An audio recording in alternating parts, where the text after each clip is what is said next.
You're listening to Trek FM. This is Steve Sansweet of Rancho Obi-Wan, and you're listening to the 602 Club.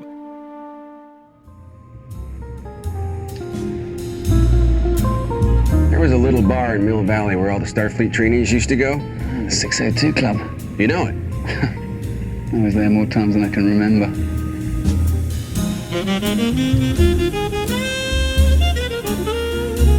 Welcome, everyone, to the 602 Club. It's good to be back after, being at Star Wars Celebration Palooza.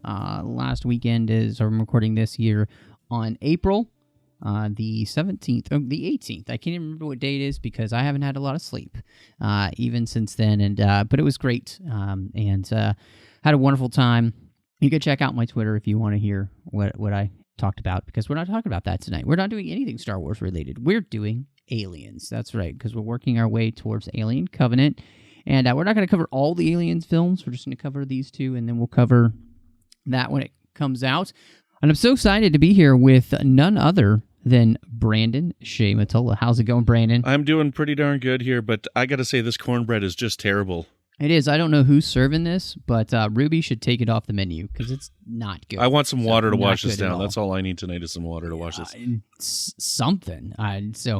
Maybe something stronger at this point. But before we do dive into Aliens, just of course want to remind everybody you can find all the shows here we do at Trek FM and on Trek FM on iTunes at itunes.com/TrekFM. We're a feature provider there in iTunes, and it really does help us out when you hit us up with some star ratings and reviews. And have a huge thanks to some people recently who have taken it upon themselves to go to the 602 Club on iTunes and give us some star ratings and reviews. And I really appreciate everybody doing that. I know it takes a few minutes to do that, and so thank you so much, Luke S155, for doing that for us. And goodness, thank you. I mean, gosh, 71 star ratings and reviews, 5 stars all the way. Really appreciate it. It means a lot to me. You can also find us, of course, on Twitter at TrekFM, Facebook at facebook.com/TrekFM. And we've got our listeners-only discussion group, the Babel Conference, you can check out. We talk about everything under the sun, Star Trek, and then, of course, the stuff we're talking about here with the 602 Club. Make sure you do that.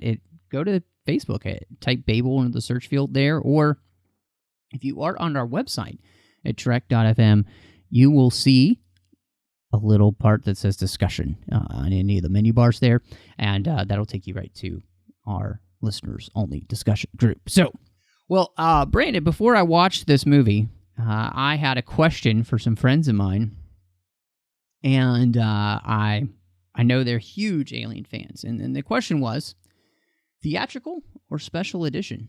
And I'm wondering, one, which version did you end up going with? I actually watched both in preparation for this.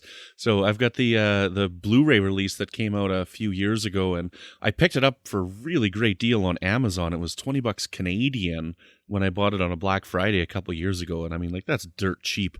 So I couldn't pass it up, and I haven't actually had a chance to watch any of them until going through this podcast with you. So I watched both of them, but honestly, this is the one that I would say you really need to watch the director's cut for. The special edition, as it's called. It's actually not called the director's cut. But this is actually, the cool thing about this is it's one of the first ever extended cuts of a film that was released. Like this and Blade Runner are like the first two, and this came out on Laserdisc in 1990. And this has basically been deemed the canon version of the film. You know, you can watch it and fully understand the film without watching the director's cut. I watched it first in the theatrical cut, and it's easily understandable. You don't really miss a lot, but there's a little bit more character development in the extended version of the film. Yeah, I did not have time because of not being at home the last weekend to be able to watch both. And I have seen the theatrical version years ago. But the thing that drew me into the special edition was at the open of it, James Cameron comes on and talks about how this is his preferred cut. Mm-hmm. And that, he desired this to actually be the one in theaters, but everybody was so worried about having a movie be 2 hours and 34 minutes long. And it really reminded me of the way in which, what happened last year with Batman v Superman, and honestly, I believe that director's edition is way better in the canon version of the film than I would think of now, and the only one I watch, because it was a better version of the movie. And I think, watching through this, I could see why the director, James Cameron, really likes this edition, because those character moments create more of a sense of belonging for the different characters. And I think that is important, because if you ask me, that's one thing that was kind of missing from the first movie a little bit, is that I didn't always necessarily care about the characters as much as I thought I should. But I feel like this one does a good enough job, especially, revealing, Ripley was a mother and her kid's already dead. And so that really has a lot to do with her relationship with Newt. Those kind of things, and just even having more time with the different crew members was really helpful as well. So, I like this version of the movie, and, I'd probably say this would be the one I'd end up watching when I watch the film again, just because of what it does for the film in general. And I think I agree with Cameron, and to me, something Mike Schindler here on the network has always said, he likes the version of the film that a director prefers, and so if a director thinks that their movie is better in a certain version, they probably have some good reasons for that. So, at this point, I'll take JC's word for it. And no, I don't mean Jesus. Well, the interesting thing about this is the director's cut of this film is only 17 or 18 minutes longer. It's not that much longer, but what's added to the film with it is a significant amount. I'm surprised that they would have that much trouble releasing a film that's only 18 minutes longer. This is a thing for studios. Honestly, they just want the movie to be in the theater as many times as possible. It really comes down to dollars, which we'll talk about later with corporations and, money. That's kind of what that's the bottom line, is the bottom line. And it's frustrating because, a film is an art form. And it's disappointing to see artists have their work cut up. It reminds me of the Billy Joel song, The Entertainer, when he says, you spend all your life writing this song and then cut it down to 3:05. It had to be a certain length. If your song goes over, they cut it down and kind of ruin your artistic creative ability there, all to fit within some, semblance of desired radio order, right? And that happens with film, too. And it's frustrating to see that suffer, for me too. I like the extended version of the Lord of the Rings and the Hobbit films better personally. And those are the only ones that I own or watch. And so, there's value, I think, to either. But if you're asking me, as long as the material is just not completely overly self-indulgent, and it actually has some meaning towards the film, I don't have a problem with it being a longer movie. Just have that material make the movie better. But and on the other side, sometimes movies are just better if you cut certain things out. It goes both ways, and so because tightening something up or honing in on a character arc by, or maybe removing a few things that makes it stronger, so, but here I definitely enjoyed watching this version of the movie for sure. Yeah, like Alien, the director's cut that was created for the quadrilogy that came out was Ridley Scott has an intro very much in the same manner as James Cameron, and he says, my preferred version of the film is the theatrical cut. But I mean, they were going to make this special edition for the Blu-ray release or the DVD release, so I might as well put my fingers on it. And all he did was trim up a few scenes and add one deleted scene into the movie, right? He didn't really change it, and he still says that his favorite version is the theatrical version. And same with, I think it's Jean-Pierre Jeunet, who did Alien Resurrection. He said the same thing. He was happy with the theatrical cut. He didn't want to make the special edition, but they kind of made him make it for the box set release. Well, and you know what? That kind of like leads me into something that I really caught hold of in this film, which is this whole theme of human folly and basically hubris. And the way in which this whole movie puts on display that idea, and really how we can be our own worst enemies for different reasons. You know, I mean, it kind of starts at the beginning of the movie, you know, when Ripley's found, she comes back, and the company doesn't want to believe her story because it's going to hurt their bottom line in the end. Like, because it would make them have to change the way that they are doing things. And so instead, they'll just see her as being somebody who's, you know, a psychologically damaged survivor, and basically is probably just making this up, you know, but it was just, I mean, how many times have, you know, we seen stories of corporations with the whistleblower, and they do everything they can to smear the person coming out and saying, something's wrong here, and it turns out there was something wrong there. You know, like it's that just desire to find the easy way, get that easy money. Again, I'm quoting a Billy Joel song. Mm-hmm. Is crazy to me, and just really the idea of human folly is just fully on display in this movie. But if you look at the context of the time frame, like how often was that a trope in films in '86 when this came out? Was it? You know, I have no clue off the top of my head. Is that something that's always been done in film and stories of how the big corporation is looking out for themselves only? Or is this something that just has kind of happened more and more as our society becomes a little darker? You know, like this is, I don't know. You know, I think that's a good question. I think that's a good film question. Quick, call Mike. Hold on 1 second. Yeah.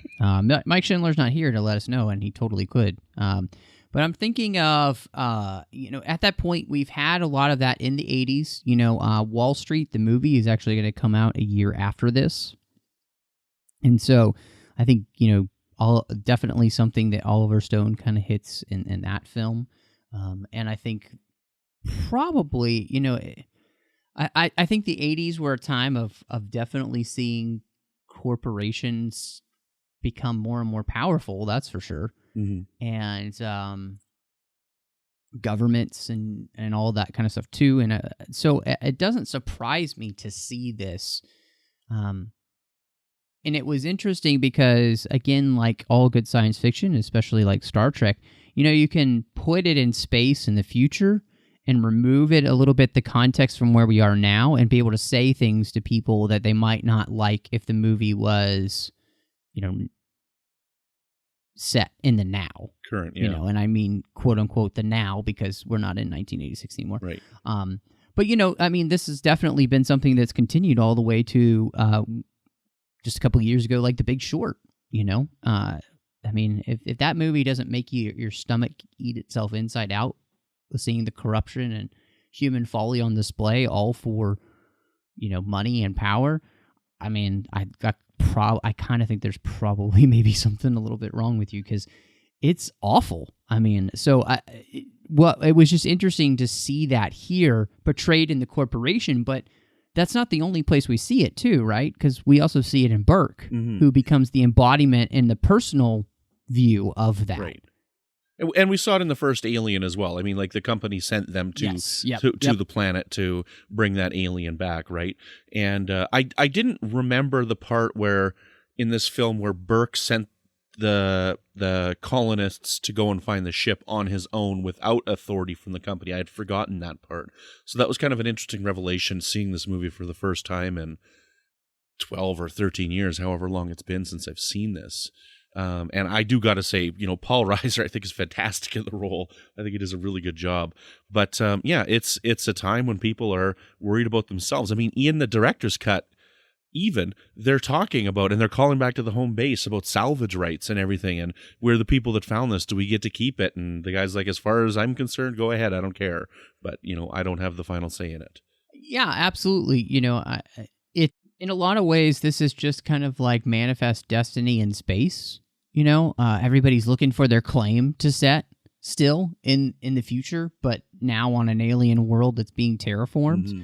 And you're absolutely right. I mean, it's just kind of this perpetual thing, and something that is a little bit scary to think that, like, wow, it seems like humanity really hasn't learned all that much, even though we can travel in space and terraform other planets. We're still just kind of rotten inside. Yeah, indeed. And science fiction is definitely the place to do it. I mean, Alien was one of the first dark used futures for science fiction. It was coming at the end of the 70s, and it was most science fiction had been basically happy kind of go lucky. I mean, you had Lost in Space and things like that. Star Trek is an optimistic future and stuff, but Alien was one of the first dark futures, and this continues that story very, very nicely. Yeah, and what's interesting to me too is just how that connects with old science fiction. Where you would go to a planet like Forbidden Planet or all these other science fiction films from back in the day. The serials and stuff. And what you found was usually not good. You would run into some kind of monster. The Day the Earth Stood Still, all this kind of stuff where it's always kind of apocalyptic, whatever it is that comes from space. Even the B movies, the Blob and all that kind of stuff, Pod People, you name it. I mean, there's just so many movies like that. And what's great, I think, is that Alien and Aliens kind of picks up that idea and just puts a polish on it and makes it something that's really slick. And especially, I think Aliens takes what Alien did, and it just, to me, I guess I'll spoil it. I like Aliens better than I do Alien. I don't necessarily know why, per se, but maybe it has something to do with, I think I really like the characters in this movie a little bit better, personally. I think it boils down to a preference in film genres. Like you said the last time when we talked about Alien, you're not much for the horror genre film, and, this movie is a completely perfect sequel to Alien, partly because it is so different from the first film. This is more of an action film, and I think if you're the kind of person that likes an action film, you'll prefer this one. And if you're the person who prefers a scarier type, you're going to prefer the first version. Like, I prefer Alien over Aliens, but that doesn't say anything against Aliens. I think Aliens is a flawless film. I think it's a masterpiece, and I think it's equivalent in quality to the first Alien movie. I just prefer watching Alien because I prefer the feeling I get when I watch a horror movie. Well, and no, I think you're absolutely right, but I think too, I was kind of putting this. I was trying to think through this today as I was watching the movie, and part of it I think was that, as maybe cliched as it is, putting a child in there really kind of puts things in perspective instead of the cat. Yeah, instead of the cat. I'm not denigrating anybody's cat. I know people love cats. I'm not saying I hate cats or anything. But what I'm saying is, for me, it helped the story. But it also, again, what they did with the characters with Ripley, right? I thought was so fascinating. I think Sigourney Weaver plays the part so well, where she comes back as the person trying to warn everybody, hey, this is messed up. You need to stop whatever you're doing and make sure that everywhere that you are is safe. And then we need to look out for these alien beings, and then we need to just nuke the crap out of them. And nobody wants to believe her. And so she kind of ends up this dejected person. And this whole movie really is about her, what I like to call Ripley's revenge, right? Like, she wipes them out. All of them. Just like the Emperor said, and I think that, to me, that was an interesting story arc to watch. I think it was really good, and so I really kind of enjoyed queuing into that throughout the movie. And her performance and everything that she was doing, and just kind of what was happening as you get to that culmination moment where she finally takes out the Queen Mother of these things, was fascinating. And I love that. They actually use this in Star Wars: The Clone Wars too. There's a Geonosian couple episodes where they meet the Queen, and basically it's pretty much just Alien ripoff, and it's awesome. I mean, so even she's this big thing that sits on, the eggs coming out of this larva deal. It's super creep. And yeah, I think it's great. I'm gushing a little bit about that, but for me, it just made the movie work so much in a way that I just wasn't as engaged in Alien, and I really appreciated that. Right, and part of it is it adds this level of symmetry between the protagonist and the antagonist of the film, and that's part of the reason why the director's cut is better, because you get this sense of motherhood and this sense of protection of Ripley towards Newt. And at the end of the movie, it's basically two mothers protecting their families, right? She's protecting Newt, she's protecting her eggs, right? And so they both want the same thing. They want their kids to survive, in a nutshell, at the end of the movie, so I think that's pretty fascinating, and that's why I think the director's cut works better as well. Yeah, no, you're absolutely right, and it is this very strange, one species' instinct is just to obliterate everything in its way, and maybe that's a subtle commentary on, is that humanity's way of dealing with things too? Well, Ripley's line in the movie, too, I don't know which species is more disgusting, theirs or ours. Yeah. You don't see us messing each other over for a buck or a percentage, she says, right? Yeah, absolutely. I mean, they're just legitimately going off of instinct, and we're supposed to know better, right? And yet, what I think, I'll talk about it, but this might be an interesting case of are the Alien movies kind of a way of talking about, are humans, is it total depravity? Like, are we just, like, this is our base nature, is just to take advantage of wherever we can to survive, and asking that question. I think they really do that. And I think for me in this one, it really, that theme, I think, came even more alive. And maybe that's why I was just a little bit more engaged. And partly, like you said, Ripley just kind of spills that out, And it makes for a very interesting, I think, discussion to think about. And it's challenging, when we look at ourselves in our world today. Have we moved farther from this? Like, are we better than this? Or are we kind of just the same as this? And when we look throughout history, don't we just kind of see this same pattern taking place over and over and over again? Yeah, I think it's more, I understand what you're saying, and that's more of a discussion, like, than we should have on we'll this. Let Metatrex have that discussion, but... Yes. But yeah, I mean, I think it's happening more now than it ever has, right? But it has always been there, like the company looking out for themselves. Yeah, no, definitely.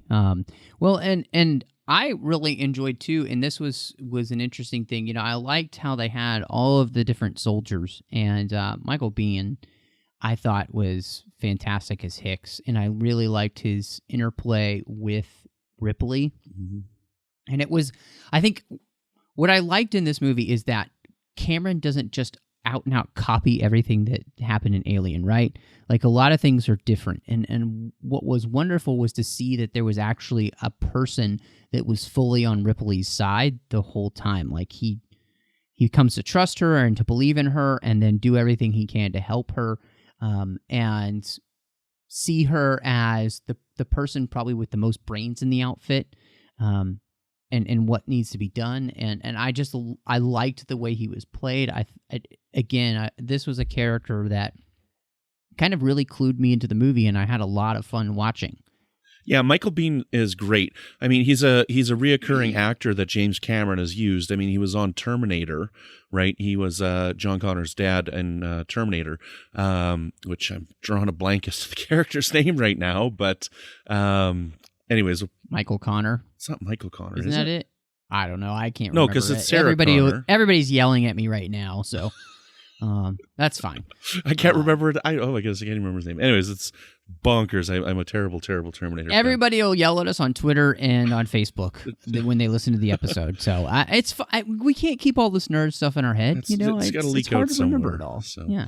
But he plays a very similar role to the role that he played in Terminator, right? Kyle Reese. There we go.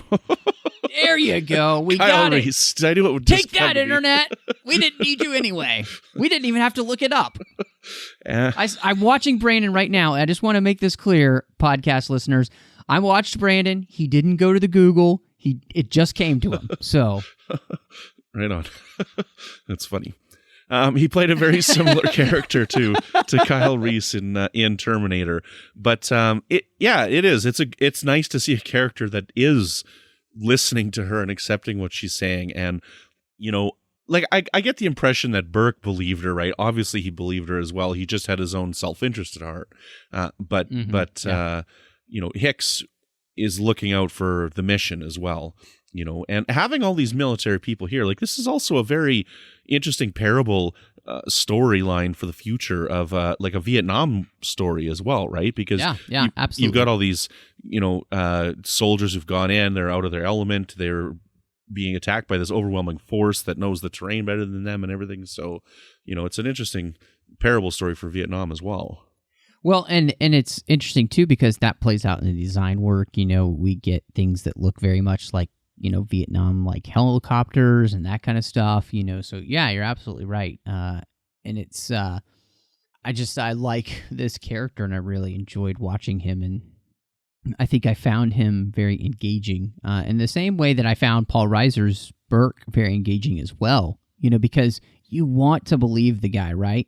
Like you want to believe for so long that he is somebody who's on Ripley's side. When he makes that turn, he just becomes that swarmy, snake oil salesman, used car salesman, who's just trying to find a way to make a buck, right? Yeah. He's just completely out for himself. And the way in which he's out for himself is pretty awful. Like he is willing to sell his everyone to the devil, kill them all just to get what he wants. It's pretty awful. I mean, he's the biggest villain of the movie. It's paranoid delusion.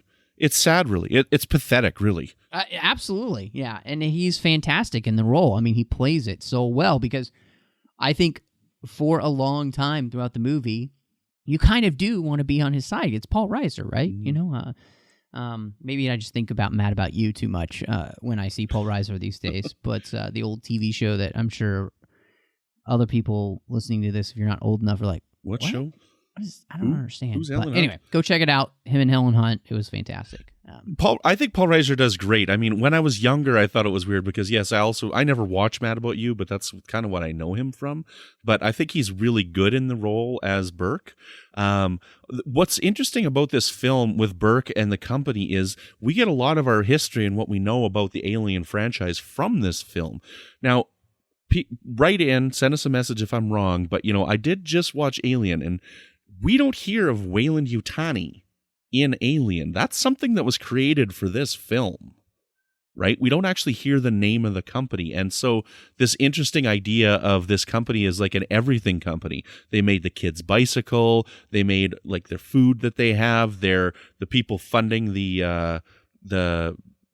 terraforming situation. They created the building, like all this stuff. They're this multi-corporation, and all of that comes from this movie. It's really interesting.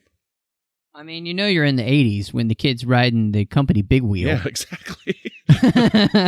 Which just reminded me of riding around on those in my backyard when I was a kid. But no, that you're absolutely right. It's kind of a fascinating thing to see, and it reminds me a little bit of Ghost in the Shell, where that company is so intertwined with the government and so involved in everything that's happening in the world.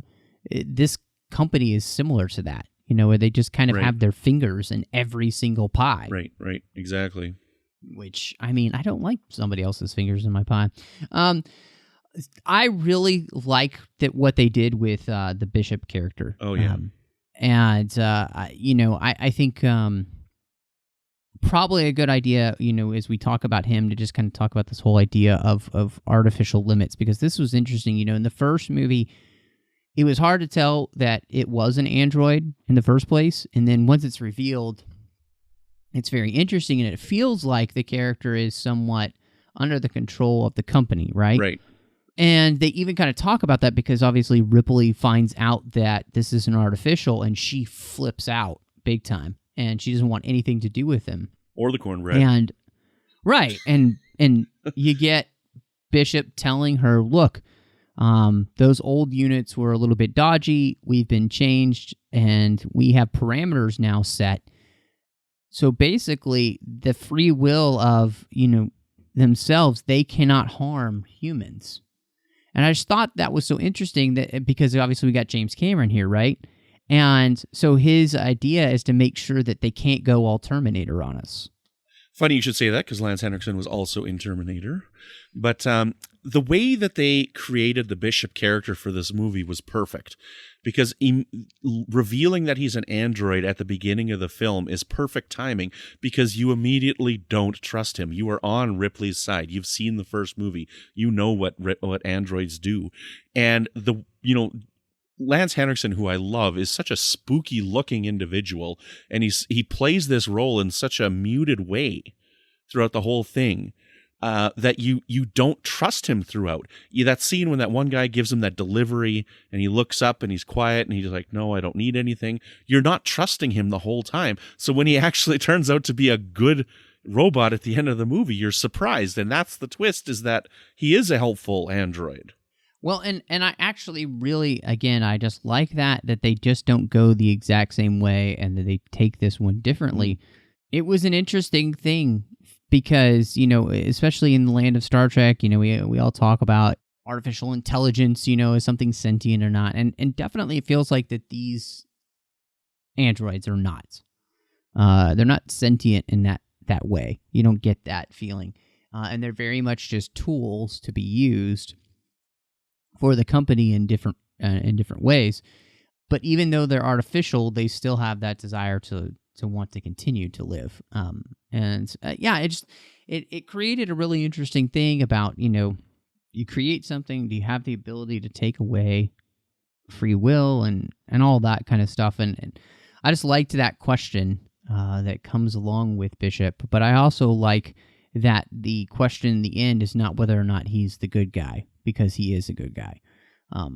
And it was more fun to not go down a familiar road to try another road with the androids here. So, it's an interesting thing too, because they've always kept the androids, I feel like, in these films, and Prometheus has one. We're going to have another one, and looks like an Alien Covenant as well.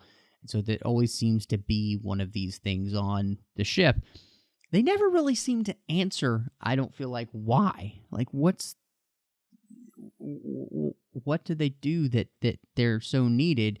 You kind of get that feeling in Star Trek, why you'd want Data around, right? Because he can do all these computation stuff so fast, but I don't know. I never got the feeling like they're Data type thing. So it's interesting in the lore of aliens. I don't feel like that question's really been answered yet. Have you seen Alien versus Predator? I have not. Okay, don't watch Alien versus Predator Requiem. It's brutal. Like, if you want to watch Alien versus Predator Requiem, just stab yourself in the eyeballs right now with whatever blunt object is nearby. But Alien versus Predator is not bad. And in it, Lance Henriksen is in it, and it actually takes place now, like in the 97 or whenever it came out. And he is Wayland in it. And so they model the android after him. It's kind of interesting. But that's just more beyond lore that is like... Yeah. That is interesting. It makes me wonder, what if the androids are all like the eyes and ears of the company? Wayland. Well, not just the company, but whoever's fully in charge, But yeah, based on the timeline, I'm guessing that Lance Henriksen's character is dead. And because of how far in the future I'm assuming Alien and Aliens take place in, and the fact that Alien versus Predator basically takes place in modern times, right? Mm-hmm. But Yeah, that would make sense. The one character, and it's so hard to put a kid in a film and have them be really good, but I did think that Carrie Henn as Newt did a good job, very serviceable job as Newt. And again, as I said before, I think I liked having a child there, because there's something about where you put a kid in danger and it just raises the stakes exponentially. And I also liked, especially with the special edition, the interplay between her and Ripley. and that you get this connection that in some ways Ripley has the opportunity to be a mother again when she, she lost that opportunity with what happened the last time. We didn't mention before, if you're listening to this and you've never seen Alien or Aliens, that at the end of Alien, she's been adrift for 57 years. Oh, yeah, we didn't mention that. And so when she gets back, she finds out that her daughter has died because basically she's time traveled because she's been in cryosleep. And so having this character of Rebecca or Newt be there and allow her to experience motherhood again. And, this movie kind of ends with the hope, I think, for everyone that they'll be able to go back to Earth and she can have a daughter and raise that daughter. You kind of end this movie with that hope as they're both in their cryopods. And Alien 3 does such a wonderful job of burning all that hope right at the beginning. Yeah. Which is, why I don't want to talk about Alien 3. No, absolutely. But no, she's a great little actress, and I really liked the way that she portrayed the character, and I think she did a good job, especially since this was her very first major film. She'd acted in commercials. That's pretty much it. So she didn't really have any acting experience on a big movie screen, and I think she does a very good job. Yeah, I'm very happy with her. Like, it's hard to get kids to act, Kids can be very wooden sometimes, and, they just recite the lines that they have. But, this little girl did a really, really good job. Like, the fact that you have her from California, I thought I heard a British accent in her voice a couple of times when she was talking.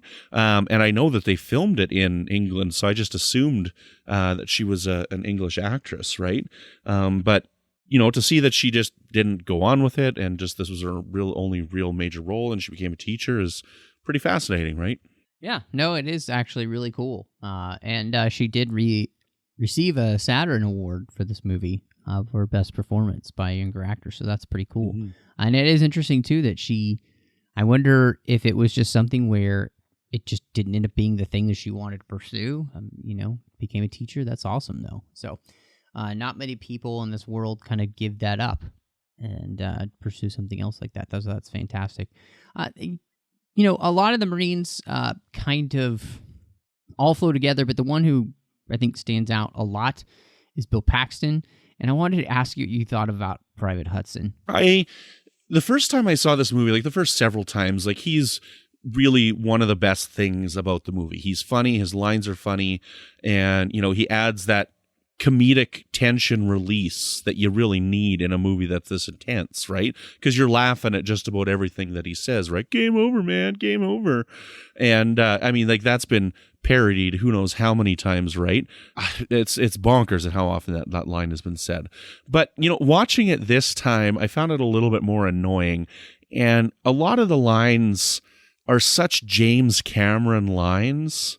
Like a lot of his characters talk in this way, and a lot of these Marines talk in a very James Cameron manner. Like it's well written and they're good lines, but they're just a little bit heightened and a little bit beyond what I think actual people would, that quickly quip off the edge of their tongue. Does that make sense? Yeah, no, I think what it is it feels like today a Joss Whedon film. Where everybody has the exact right quip at the exact right time. Yeah. And they set themselves up to get burned, hey, Vasquez, you ever been mistaken for a man? No, have you? Like, it's just, they just set themselves up to be burned, No, I absolutely agree with you. Not having seen this movie in legitimately years, I found his character to be obnoxious. Mm-hmm. I didn't think it was funny anymore. I guess maybe one time I would have, but I just don't think he's very good in the movie. It's too over the top, like if he had pulled it back just a little bit, I think it would have come off as more realistic. Right. But he's just so out there, I get it. And you have characters like this all the time in different movies. I think, there are characters like this too. even in like Starship Troopers and stuff, right? Or I think of, just recently, they came out last year, Hacksaw Ridge. You have the guy Hollywood, who is this super buff dude, and he is all into his appearance and like how tough he is, and when he gets onto the battlefield, he can't handle it. And this is that character, but it's just so overplayed that you're like, I just kind of want you to get eaten first. Yeah, I would agree with that. Yeah, but I mean, like, I'm still laughing at a lot of the stuff that he says. A lot of his lines are pretty funny. But it is a bit over the top, I think. What did you think? So this is a really interesting thing, because just like the music was kind of an issue in the first movie, like with Jerry Goldsmith having a hard time working with... Whoa. He's one more person we got to talk about. If you jump into the music, we got one more person. And I can't believe you didn't put it on the thing here. Vasquez, right? Jeanette Goldstein. No, I don't know. She's okay. I didn't really find her all that interesting. Okay, so I'm about to blow your mind, okay? Okay. The Excelsior, Enterprise B. She's the communications officer. Oh, yeah. I totally forgot about that. And she was also in Terminator 2. She was John Connor's foster mom. Oh, okay. So she's also a reoccurring actor for Canada. Yeah, you're absolutely right. There are definitely connections there then with other things. But in this film, I mean, she was just kind of the... I wasn't interested in her as a character. And maybe just because she played a stereotype, right? Yes, the super tough girl in the group who there wasn't much else to her, unfortunately, which is actually disappointing. I feel like Ripley gets such character growth, and she's so interesting in this movie. I feel like they kind of give Hicks a lot to do in here. It would have been kind of nice to give like one more female character, because there aren't very many in this film. Mm-hmm. It would have been nice to have her just have a little bit more to do than just kind of be the super tough chick, But it is funny that you mentioned that now, that I'm like picturing her in those other roles, and that's awesome. I know. So we get to a thing that's very interesting, in the sense that alien movies seem to be plagued by problems with the director and the composer. And James Horner also seems to have had a heck of a time with this movie, partly because he thought he was going to have about 6 weeks to write the score, and that was going to be fine for him. But the movie wasn't finished editing, and they kept changing things. And even up till, like, he had to write a whole scene over again in one night because Cameron completely reworked it. I mean, I would be pretty upset too. Yeah, the score for this movie is chopped up quite a bit. Like in the original theatrical version, there's only like two tracks that are in the actual place that Horner intended. That's the main and end titles, and the only track that's played in its entirety is Bishop's Countdown. Well, and it's interesting too, and maybe this answers the question, having so much trouble of why he just repeated a lot of the thematic elements from Star Trek II and the kind of the horror music he wrote there with Khan and all, and the battle sequences, and reused those themes here, because maybe he just didn't have time to devote to really digging in and writing something that felt more fresh.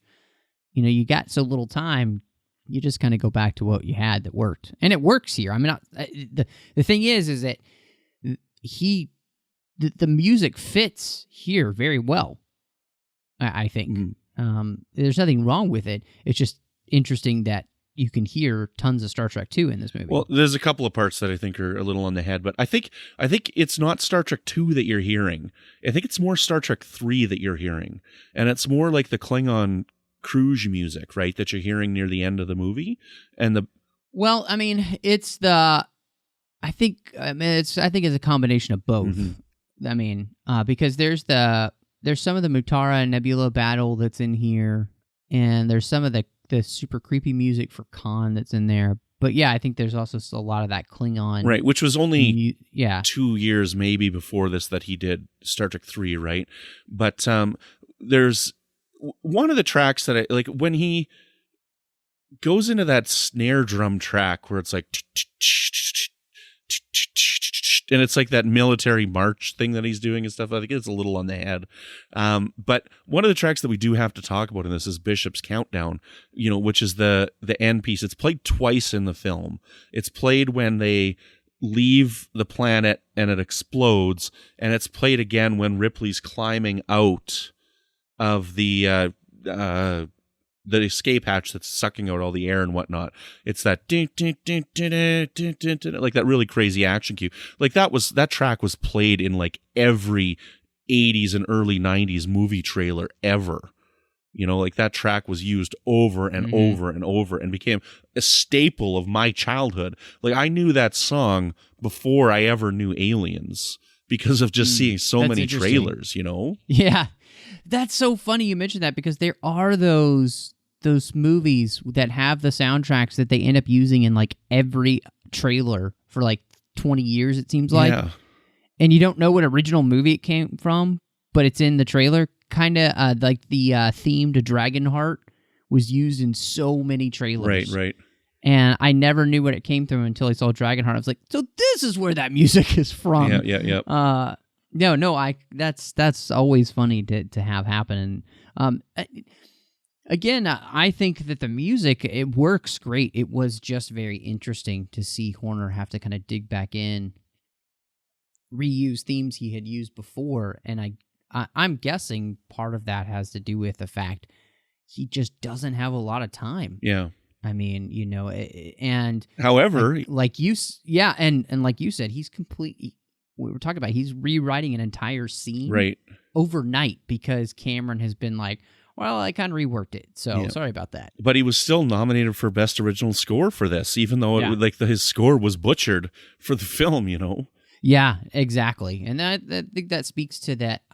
Horner's music has a real gravitas to it, I believe. And I've always enjoyed his themes. I've always enjoyed his music, and I have a bunch of his soundtracks beyond just Star Trek, whether it's the Spitfire Grill or Braveheart, of course, and things like that. I mean, The Rocketeer. I mean, the list is endless. Yep. Well, I kind of lastly just really want to talk about, the look and feel here, because the movie does a good job of following the original, but it is interesting because you can really see the James Cameron sensibilities and the way that he works. Yeah. Lots of miniatures. It is, and it's different than the way that Ridley Scott works, and it's not bad, but I think the camera movements are really quick. The cutting can be really quick in places, and I thought it was nice. I actually loved the miniature work. I thought it was really well done, and that helps sell a lot of things with the vastness of space. But then also when you get up close, the ships feel really big, and I liked the design work as they were kind of, like we talked about, referencing, things from Vietnam and that kind of stuff with their, and well, you can also see some Terminator influence in there too. And heck, the aliens, obviously this time, having so many years between them, they look so much better in this movie. They move so much better. I think all the alien work is pretty stunning. They're very different looking than they are in the first movie. Like they're a little more gray than they are black. Like in the first movie, that's a pitch black alien, right? And I like the look of the first one myself over these ones here. And there's this kind of weird like things that are coming out of their backs in this one. Like these, it makes me think of like a church organ with these big organ pipes coming out of their backs that they've kind of got in this movie. That's not my favorite stylistic choice for this film, but yeah, that's it. No, that's interesting. I think part of it was just that when they were in more light, that they looked more quote unquote realistic. And part of that, again, it's just because we have a lot of time between 79 and like 86. 7 years, yeah. And they've got a lot, and a lot has happened in special effects to make things better. But I also thought that the Queen design was just it just amps that up, makes it just super creepy. Right. But my favorite shot actually in the movie is when they're first walking. The Marines are all walking through, looking for all the colonists, and they're kind of slowly making their way into that area where all the alien stuff has kind of started to grow on the walls. And one of the characters just passes by, and then the alien moves its head out, and you didn't even see it there really before. And that to me was my favorite shot, just because it was really well done, and it uses all of that Geiger work and how it all flows together with the aliens. I really liked it. It was There's one, we didn't mention it last time, but there's a shot kind of like that in the first Alien movie that I really love. It's when what's the guy's name? What's Harry Dean Stanton's character? He goes and he's looking for the cat. And he's going through that area with all those chains, and those chains are like jingling and stuff. Mm-hmm. And he's like, that water's going on his face and stuff. And it does a couple of shots where you look up. You kind of look upwards and it's backlit. And it's not in all of the shots. It's just in one of them. But there's one shot when you look up, and if you see the movie multiple times, you could see the alien hanging from these chains. And it's not a long shot, but you don't really notice it. Right. Well, and that's what, I think is so...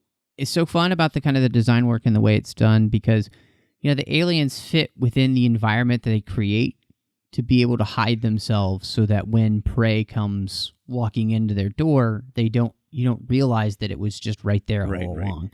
And the way that they have evolved in that sense, it's so good, and it really it works really well. And so, yeah, it's one of the things that I really enjoyed about this movie. And so, yeah, we've kind of already said where we are with this one, but I'm wondering what rating you would give Aliens.